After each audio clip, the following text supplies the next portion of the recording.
Ministry of Public Health of Ukraine. Krok 1. Medicine. Year 2017. Number 154. Ionizing radiation or vitamin E deficiency affect the cell by increasing lysosome membrane permeability. What are the possible consequences of this pathology? A. Restoration of cytoplasmic membrane. B. Intensive protein synthesis. C. Partial or complete cell destruction. D. Intensive energy production. E. Formation of maturation spindle.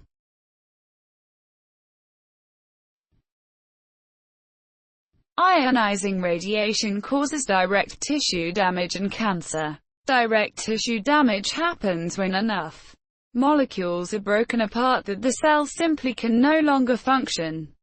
This can lead to radiation burns, radiation sickness, organ failure, and even death. Vitamin E is an antioxidant which intercepts free radicals and therefore prevents lipid destruction chain reactions. It maintains the integrity of cell membranes. Lysosome is a membrane-bound cell organelle that contains digestive enzymes very acidic. They break down excess or worn-out cell parts. They may be used to destroy invading viruses and bacteria. The answer is C. Partial or complete cell destruction.